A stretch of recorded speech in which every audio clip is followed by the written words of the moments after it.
Well, first of all, we have to recognize what that commentator was calling for is not conservative in any means. It might be libertarian. In a way it is. It's an extreme version of libertarianism. But the problem with the market, as he's using the phrase, is that it's entirely abstract, and it doesn't deal with real people and the real problems that people have. Yeah, you lose your job. You've spent 30 years working someplace, and the plant closes down. You lose your job, and you can't find the best job you can find is a minimum wage job at some big box store somewhere, which pays about a fourth of what you used to get. That's a huge blow. And you don't want to leave your community. You've got family there. Your children live around you. You've got friends. You've got your church. It's just, it's inhuman to say, well, just pick up and move. That's, in some ways, just extremely inhuman. What can we do now? Well, we're not going to get back a family wage system of the old sort until people believe in that men and women are different and hold different roles in the economy as well as in families. And I don't see that happening on a broad scale anytime soon. It's probably illegal under federal laws right now to even think about it too much.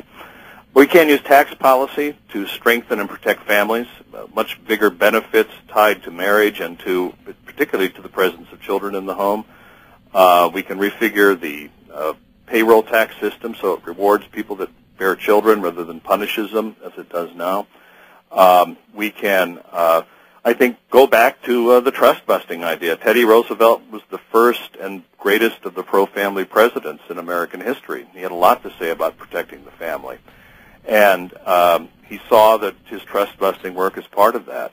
I think we need to do it again. The trusts are not a healthy thing. They're certainly not healthy for the country. They have no loyalties whatsoever. They're not loyal to the United States of America, let alone Rockford, Illinois, or St. Louis, Missouri. They have only one loyalty, which is to maximize market share and profit. And that's fine as far as they go, but I think it's not the highest human ideal.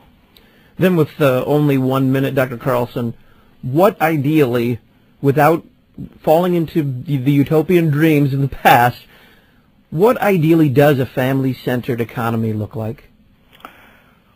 Well, it's a place that understands the family is the fundamental social unit, not the corporation, nor the individual.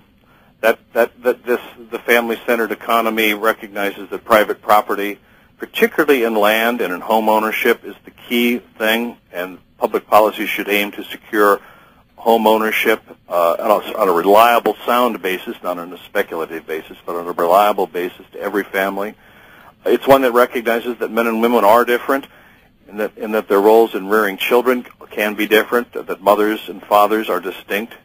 They're just not workers to be randomly interchanged.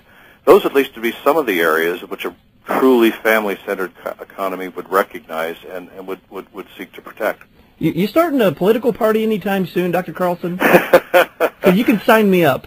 Well, there is a movement to create a Christian Democratic Party in America. It's kind of sputtering along, but at least the principles of that party look pretty good.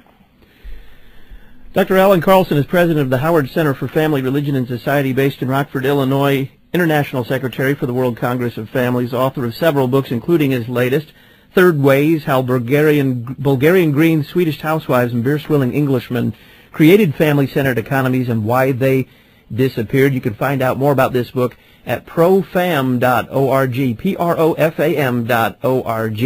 And I'm going to give this book away to two of our callers, to J.W., who called earlier, and to Scott, who is also on the line near the bottom of the hour. Thanks very much to everybody who called. And Dr. Carlson, thank you again for a very stimulating conversation. Well, I've enjoyed it. Thank you for having me on your show.